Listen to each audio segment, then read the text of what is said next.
What's up, bitches?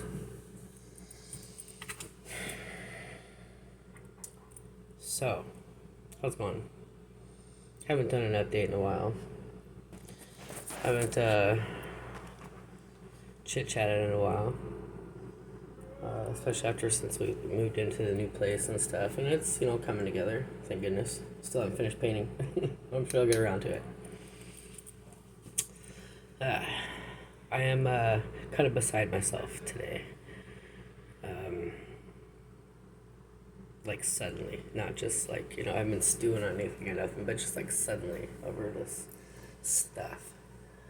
I haven't made any good art in a long time, right? Did some like goofy shit. Done a little bit of the fence work. I really haven't done any of that since I moved, even though I'm like right down the corner from my favorite place. I did some hangers with some ribbons, for some abortion stuff basically. But for like a good solid 10 months or so, I haven't really done anything, right? So I finally did recently. I got a job at a hotel, right? And I have an unlimited supply of white sheets, which is fucking awesome because, I love me some white sheets, right? They make perfect banners, and I get to cut them up and make the letters and stuff. So, like, literally an unlimited supply, so it's been awesome. The last time I did it, I did so just a few weeks ago. I did one down on the corner here, because I haven't in a long time, and I actually dyed them all, hand dyed them all the strips this time. I did little ribbons and flags this time instead of big strips, and it's been actually up for quite a while. So huge fan of that. But I've been kind of stagnant as far as art goes because I've been working, right? Working, been a little terminally online, so a little too plugged in to really unplug and tap into that creative flow, right? But I've been trying to put some irons in the creative fires, right? And work on little piecemeal,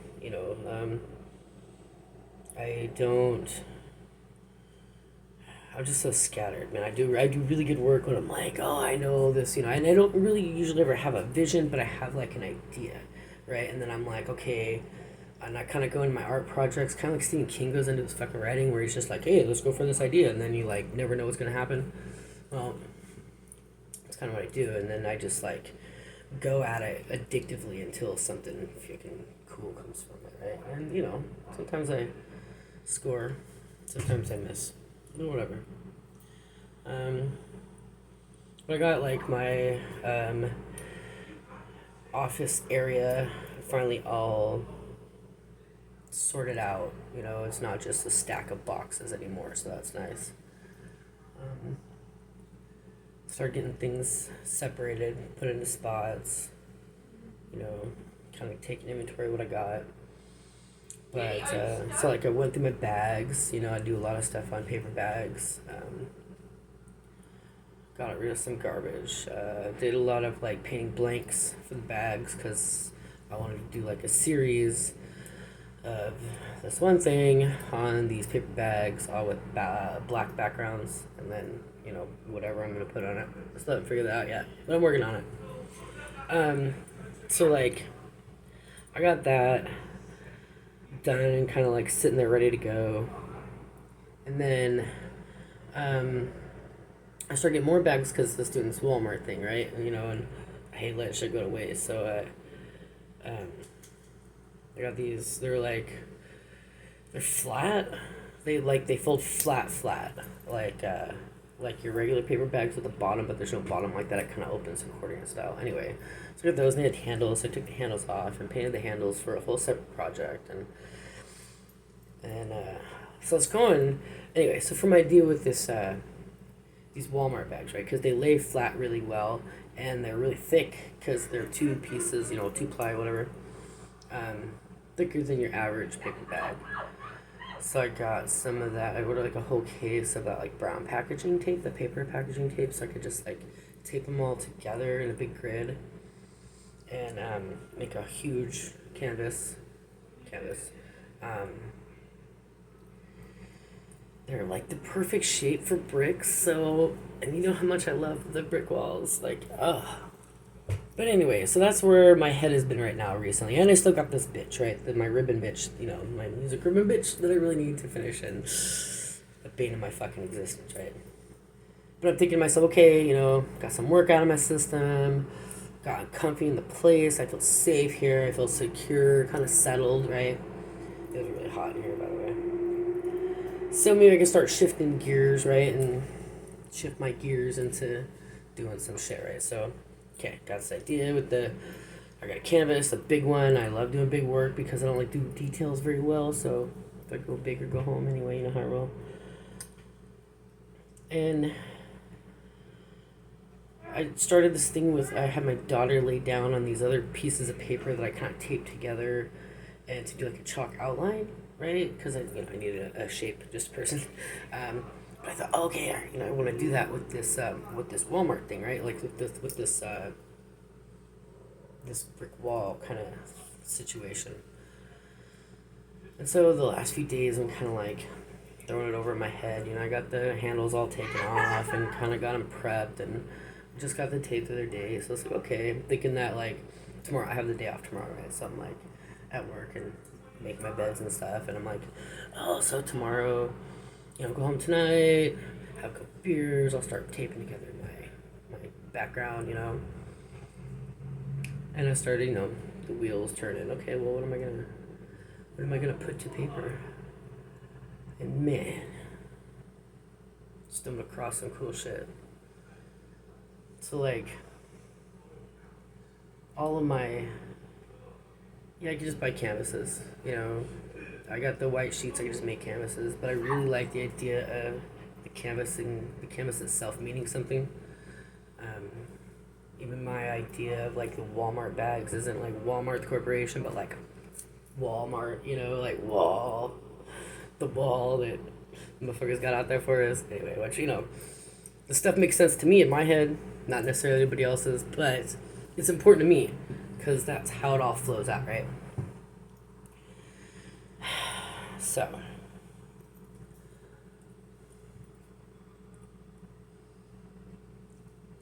spinning the wheels, trying to get those gears turning. How do I want to do this?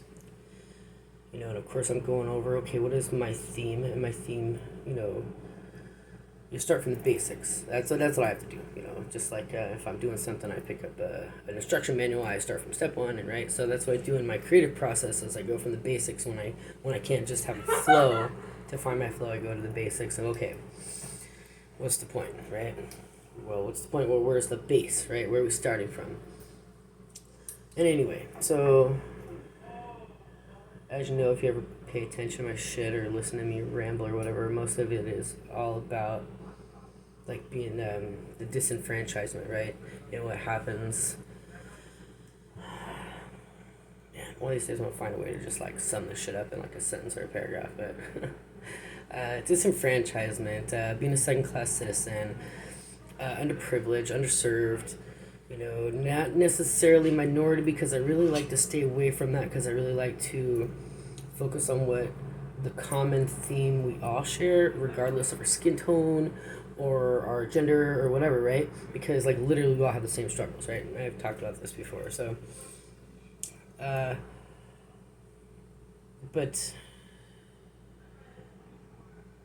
a lot of it for sure has to do with mental health, mental illness, and medical issues, like your health, just your physical health and well-being in general, and then how that relates to your place in the world, and if none of that is right, then like everything else starts to fail, right? And then so it's like basically how like your mental health and your physical health lead to things like disenfranchisement or homelessness or criminal records, because none of those things happen in a vacuum, right? Well, if you even go a little step deeper than that, none of that, like mental health issues, okay, some mental health issues do happen just right out the womb, right? Chemical imbalance, brain deformities maybe, whatever that is, like there are just straight up nature. Like you were born this way, But I fully believe, and I've read it plenty of places, like and not just like fucking on Twitter or whatever, but like doing research into mental illness and mental health, and how the stuff, how we get this shit. Like it doesn't usually. It comes from these other things, right? Just like the disenfranchisement and stuff comes from this other stuff. That stuff, like mental health and physical health and stuff, those things usually start somewhere else as well. Like you usually develop mental illness from fucking trauma, right? Addiction from trauma. Always? No. But by and large, all that shit comes from trauma and your environmental factors, right? Then there's some that's just like, a little hard to explain that way, but like, there's a reason why paranoid schizophrenia is diagnosed mostly in black men, right? Because we have institutional racism, right? Systemic racism. Oh no, I'm losing my white supremacy crowd, bummer. But that's the case, right? And what are you gonna do when they come for you, right, bro? Like, they come in for the white boys too, so, and the white girls.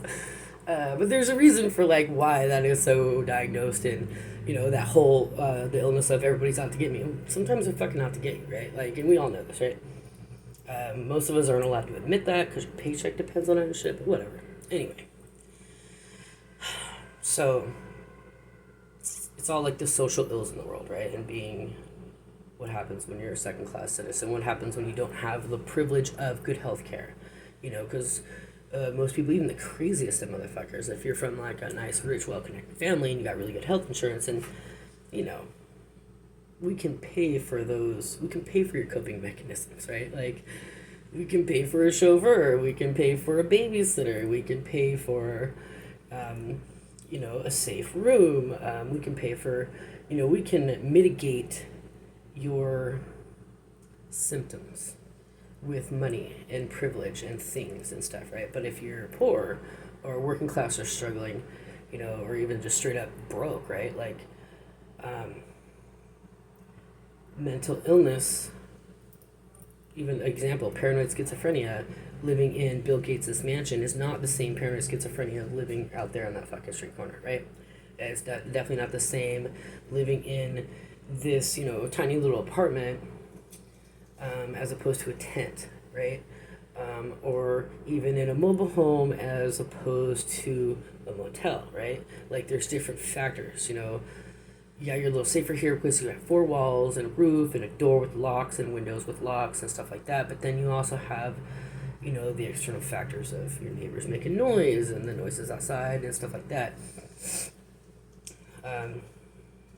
So that's, and that safety comes with, is like a relative, right? Relative compared to like, oh, well, if you're at, if you're fucking Bill Gates, and you're living with him, or, somebody with a fucking mansion and, perfect safe rooms and stuff where you don't even have to worry about coping with that, any of the outside world, right? But anyway, the mental health looks very different from environment to environment, right?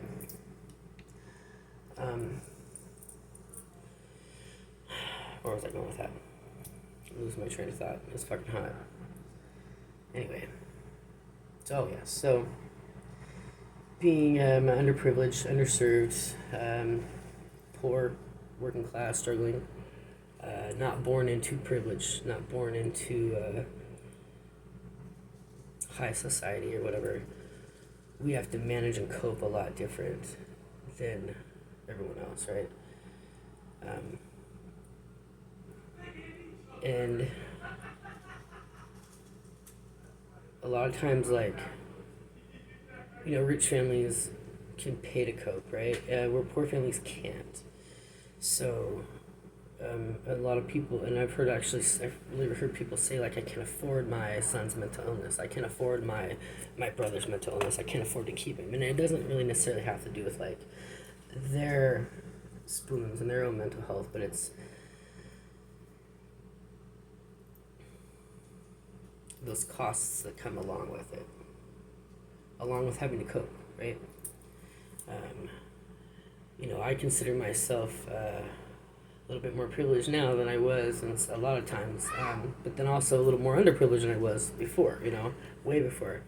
But, there was a time when I literally had just a backpack full of clothes, and my phone had broken and I had no nothing. But right now I have like headphones. I have like fancy headphones, right? That I can tune all that shit out with, right?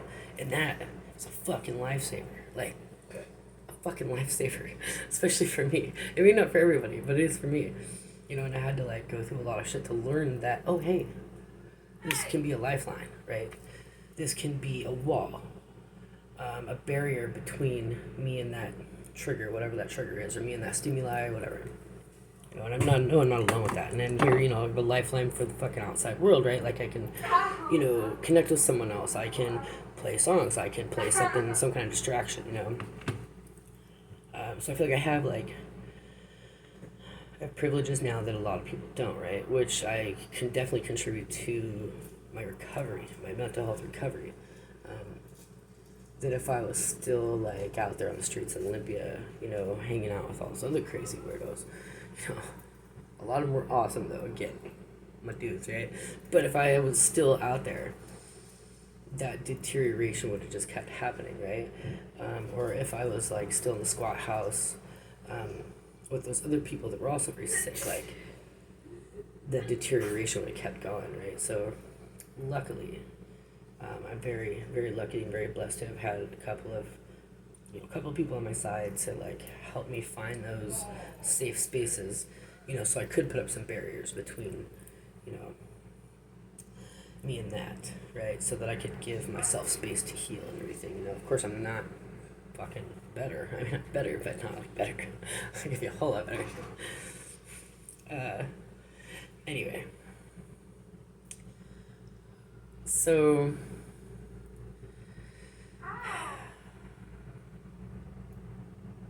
and had I gotten worse, I wouldn't be here. I wouldn't have a home of my own, right? I mean, not a house, but like I have a home. Like, this is my fucking place, right? That's crazy. My kids are here. They're safe. Like, they have their own spaces. They don't hate being here. I don't hate being here, right? Yeah, it's not the most perfect place in the world. I got fucking mice and ants and pedos and, but like we've learned how to mitigate this shit. Like, we are learning how to survive in this environment, right? But to me, like, from where I was, this is like, it's fucking heaven, right? A little slice of heaven. I got this fucking badass view right out here, right? I get to see my city all day long. So, but had I not had those safe spaces, or been able to create my own safe spaces, um, that I would have deteriorated and I would not be here. I would be in the hotel that I work at now, or I would be in the shelter down the road, or I would be locked up in that fucking hospital over there, probably, most likely in jail. Let's be honest, because I already covered I'd rather fucking go to jail than back to the hospital, so I probably would have went and punched a cop or some shit. Um, okay, so those things, like, I'm already a little bit disenfranchised because of my criminal convictions and stuff that had to do with, other shit. That had to do with those things that I'm talking about,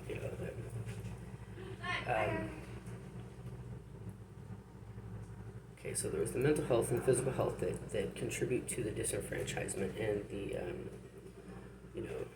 the living situations and stuff, right? Well, then there's those things that contribute to those mental health and physical health things that contribute to that, right? And those things were the environment, the safe environment that you're in. Is it family violence, domestic violence, sexual violence, human trafficking, which is weird because it all ties up way later back to human trafficking. But that's a whole different story. So, those factors that create and lead to the mental illness, that lead to the disenfranchisement, right? DV, SA, family violence, gang violence, depending on where you're born, how you're born, who you're born from, where you're born into, the neighborhood you live in, all those things can set you on a path to destruction, right? So, I try to make almost all of my art. Like, I rarely ever do anything that doesn't need something, You know, and to me, like, everything means something, right? Like how these, you know, this is holding my zip tie. It's like, you know, I had this tied to something else a long time ago, but now it's you know, it holds my flag back, so I can, because my flag is my drape, and you know, it all means something to me, right? Because like fucking life is one big fucking piece of performance art in my book. Now it is anyway, so it's fun that way. So all my art has to do with the disenfranchisement and privilege, and being underprivileged, and you know, being on that train that is life, and what happens when that motherfucker derails, right? And you know, the things that lead up to that train derailment, and the things that lead up to your space no longer being safe, you know, and then all those things, and then what happens? You know, what happens to you when you go to the doctor now that you are disenfranchised? What happens when you fall out of, you know, white society, high society's good graces? You know, no matter what color you are, you fall out of their good graces. You know, second class citizen, right? And that looks very different. All that stuff looks very different than it does if you're still in that society, right? If you're still in the club, right? So I guess most of my art is about, you know, people that don't fall into that club, because most of us ain't in that fucking club. Now, you know, most people go into different clubs and make their own clubs, and still, you know, those come with their own fucking issues. But anyway, that's and that's kind of why I started painting on garbage, right? Like, I mean, I did it kind of just as therapy for a minute there, and it was like, cause something clicked. It was like, dude, this is perfect, right? Like painting on like bottles and stuff. The paper bags thing, I've always done painting on the paper bags as a statement, because many places, you know, when you go to get services from somewhere, especially like when you're newly homeless, like you just get out of the hospital, you just got out of jail, whatever, and they give you all your shit in a paper bag, right? And there you are, like your whole earthly possessions right here in a paper bag, you know. And then like a lot of times you end up down there on a street corner and you're drinking and you gotta hide that shit from the cops, right? And as long as you put it in a paper bag, even though everybody knows what it is, right? You put it in a paper bag like nobody cares, right? You're not gonna get in trouble because it's not an open container or some shit. Anyway, so that's why I've always put the stuff in the paper bags. That's always been very important. But then the other stuff came along with the bottles and the cans and the, you know, whatever. Just kind of was out of necessity because I needed a medium and I had to get some shit out, right?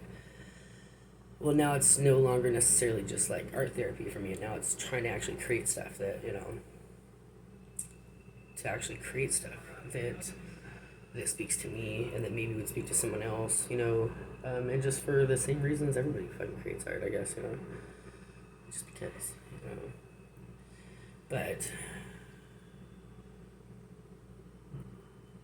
I've been really into trying to find alternative canvases, and those canvases usually have to mean something to me in order for me to like feel fulfilled with the piece, whatever it is, you know. Well, like I said, I've been working on getting the gears turning for this Walmart bag wall thingy, right? So I was kind of like gearing in for that, right? Because I knew like, okay, I gotta like shift some gears and I need to make some fucking art. So my brain's been there. And of course, you know, I get a bunch of sheets from work, and I'm like, okay, I mean, I can, you know, while I'm doing this, if I have some other ideas, I can throw those onto some sheets, and, you know. But man, I came across the craziest, most fucking perfect canvas.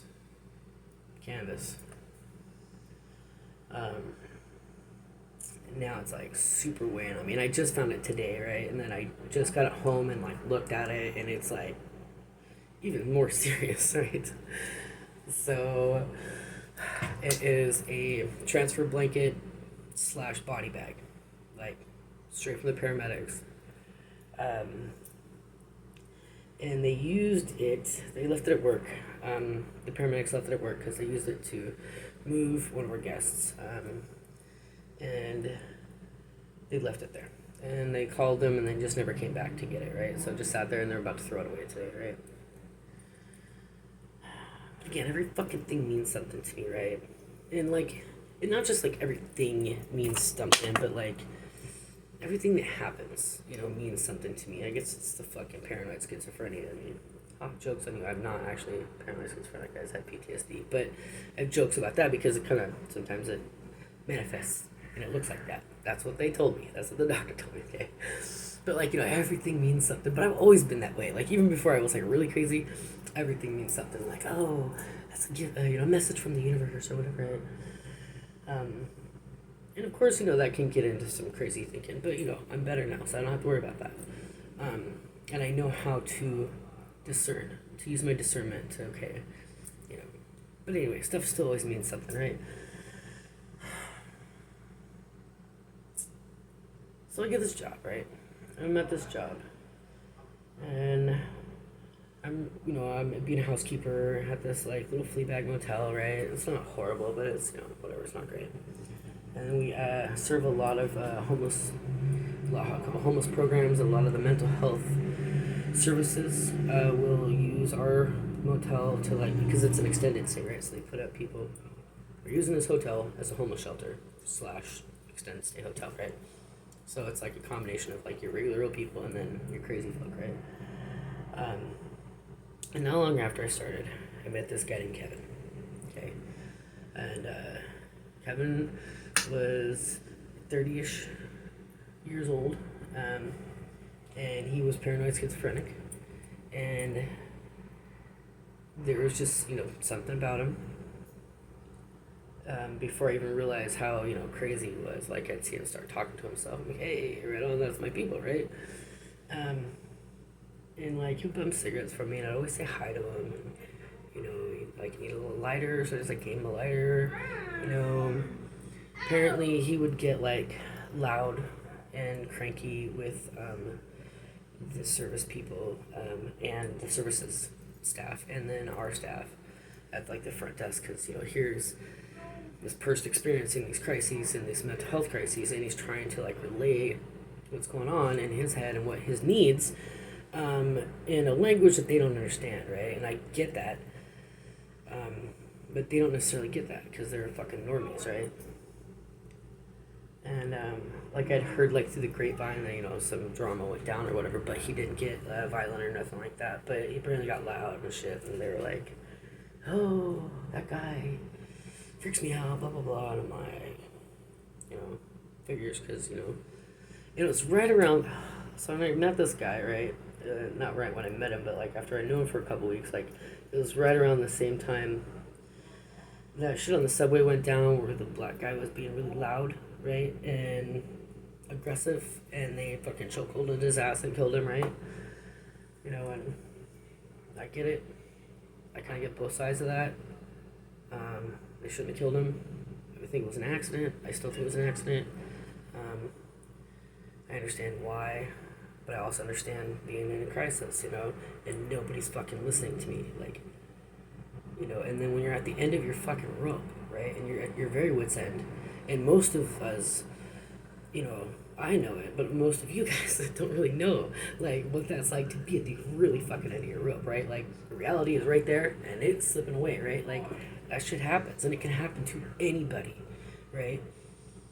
Mental health and stress, like, knows no bounds. Like, it does not stop at, again, you can have those financial means to, like, mitigate the damages and cope and whatnot, but, like, you go crazy enough, even money ain't gonna help you. You're still gonna be locked up, right? Eventually.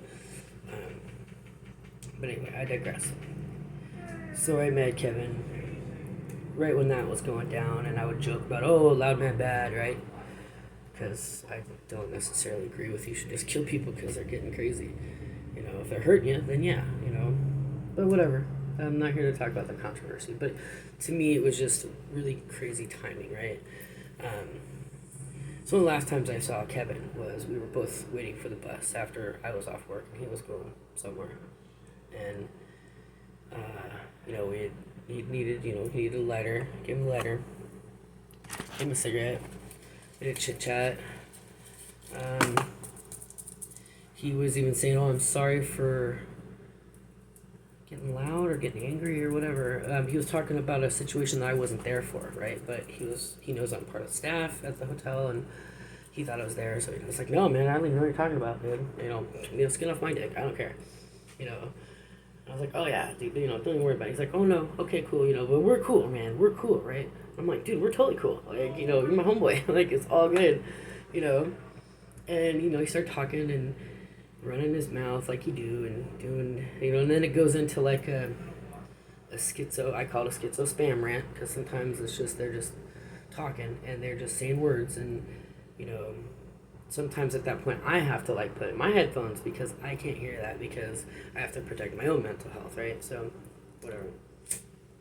Anyway, that wasn't the very last time I saw him. That was the second to last time I saw Kevin.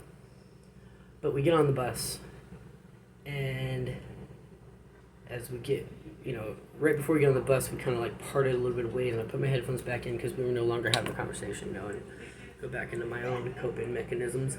We get on the bus, and I'm like looking at my phone, and I look up, I can see him. I can hear through the headphones that he's starting to get loud, and then I can like visibly see that the people around are kind of like, freaking out a little bit. I was like, oh great. But I just smiled at him, and he looked at me and he kind of, smiled back and then went on about his shit. And then, a couple stops later, he just got off, right? And then you could see everybody else kind of like, the tension leave, and I'm chuckling to myself, loud man bad, right? Like, and he didn't mean anybody no harm, you know what I mean? He's just coping, right?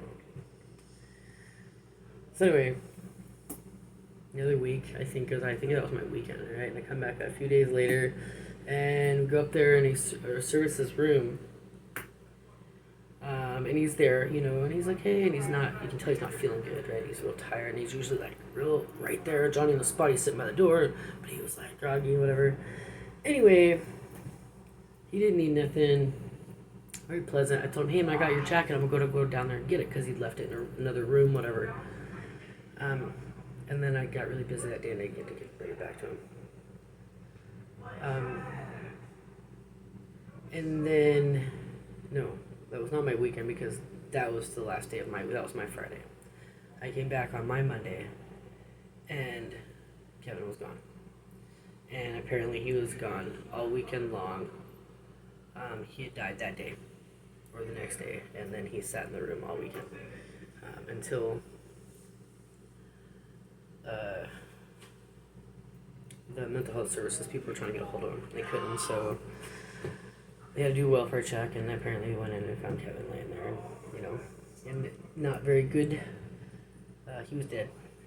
So anyway, our friend Kevin passed, and it hit me, even, because I'm a fucking pussy like that.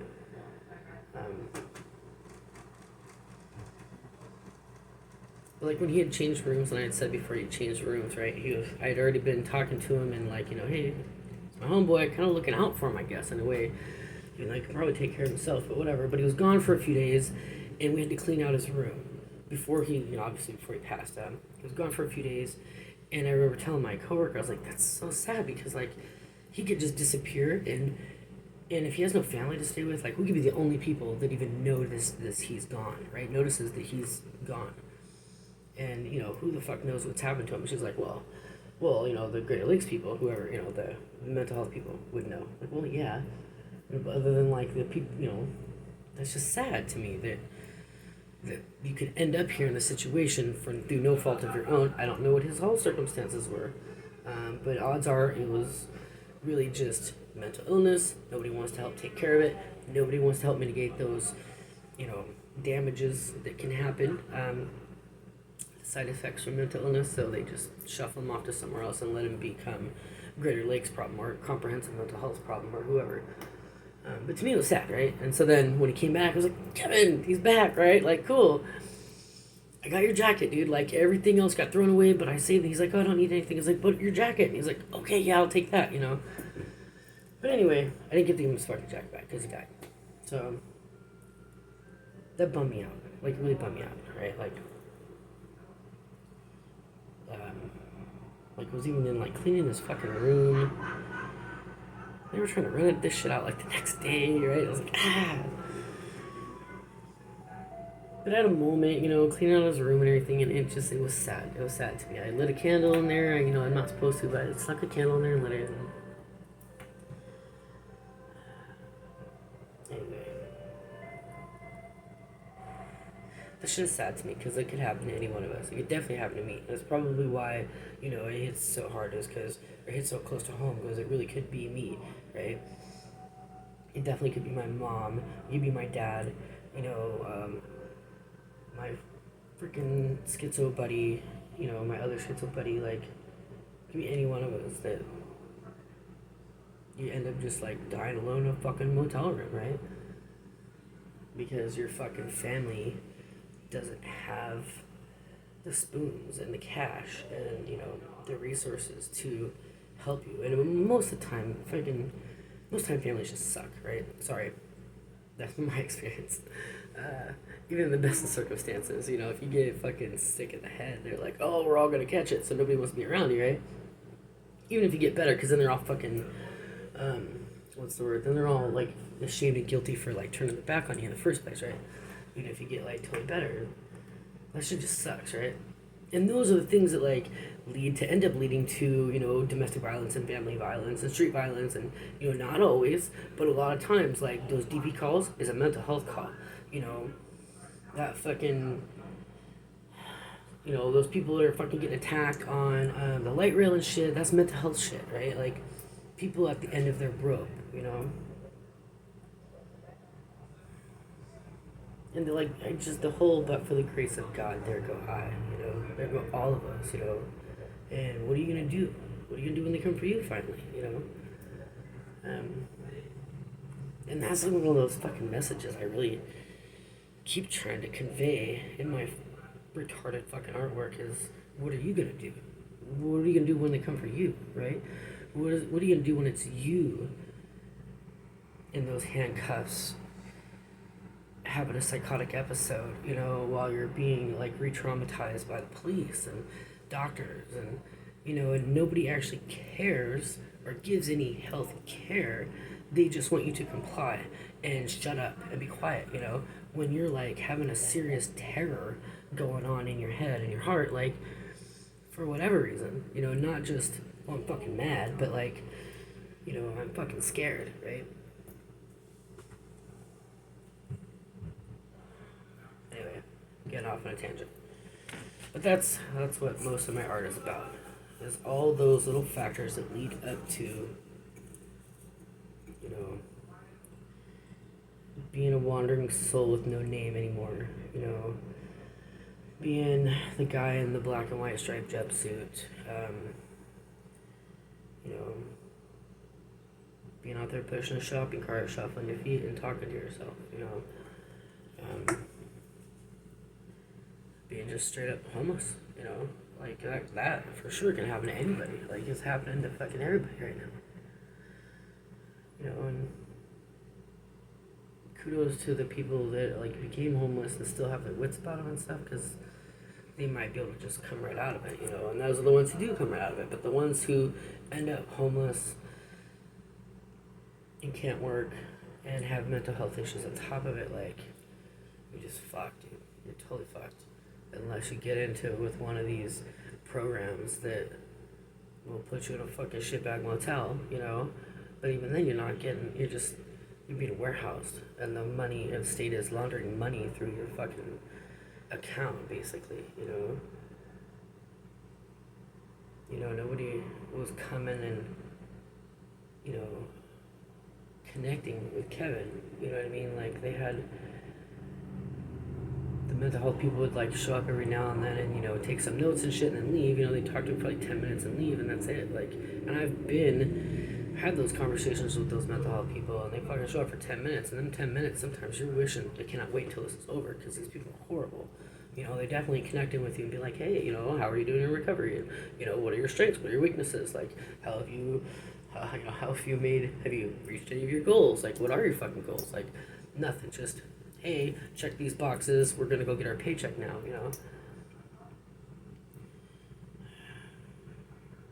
And, lucky for him, he had that until, he was gone. walk by plenty of people on my way to the bus every morning who don't have that, you know. Nothing, you know. Some dudes down there don't even have a fucking tent, you know. A couple of dudes don't even have fucking shoes, man, and that's just wrong to me, man. You know, and yeah, maybe some of these people are just total shitbags, right? Like, you know, you don't really deserve to be breathing the same air as I do. Maybe the pedophile across the hall, I don't believe that he deserves to be breathing the same air as we do. But here he fucking is, comfy in his apartment, right? But this guy down here who, you know, he can't get a fucking job because he had some criminal record or whatever that had to do with dealing some drugs or whatever back in the day because choices happen in a fucking vacuum. And now it's just deteriorated until this point. It's just not fair, right? It's not fair. But anyway, so most of my fucking art is about all the time, of every different aspect of that, and all the consequences of that, and the sacrifices that have to be made because of those, those factors and those circumstances. And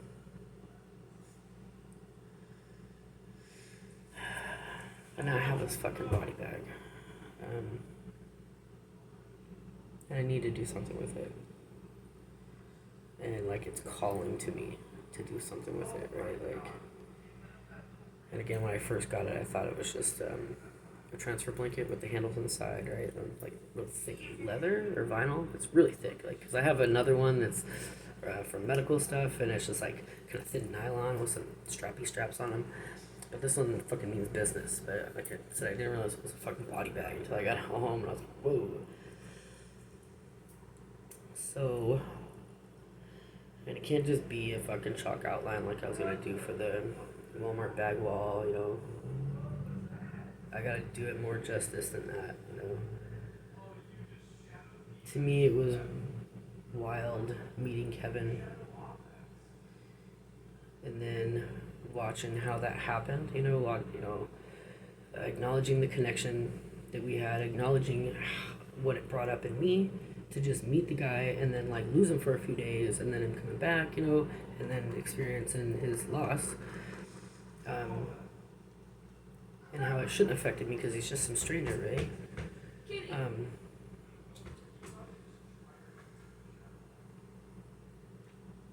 Distracted. It was weird to me, that whole situation in the first place. So then, to be here now and they have that thing, right? And they're just gonna toss it. It's like, it felt right. Like, it felt like it was calling to me. Like, you can't just let this go. You can't just throw this in the garbage, right? But, like, I have to do it justice, right? Like, I have to fucking honor that shit.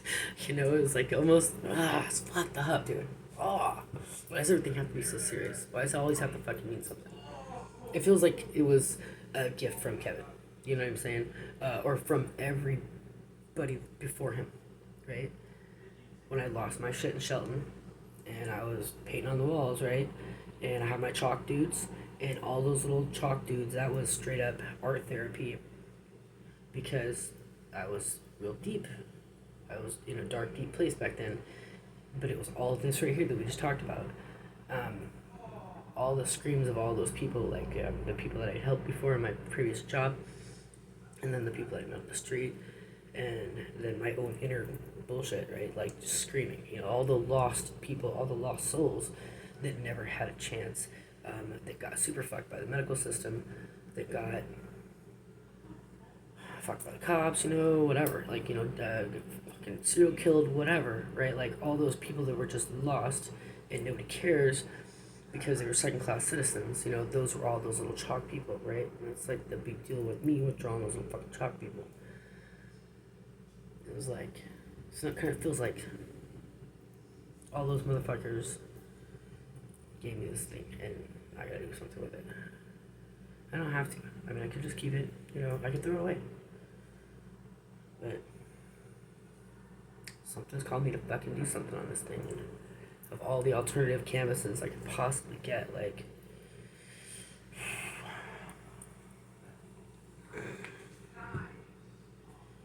have to, you know, I have to do something with it, and I have to honor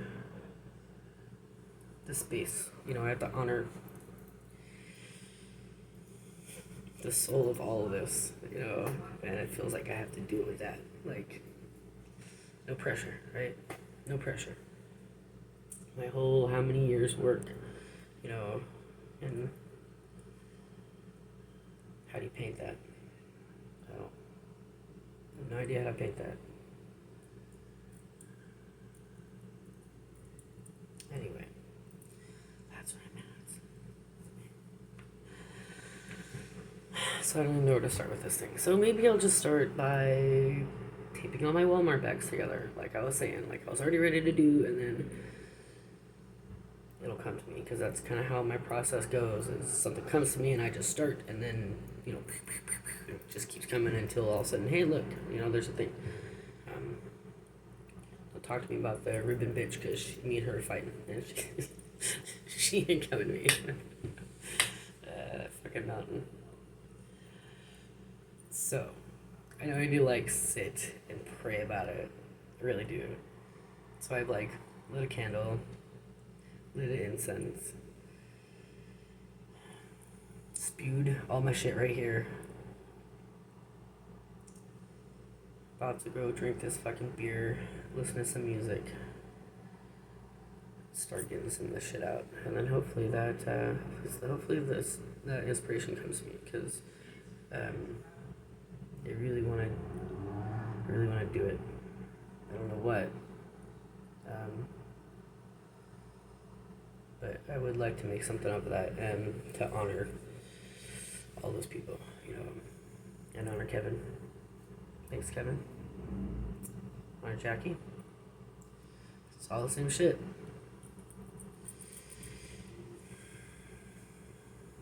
Wish me luck.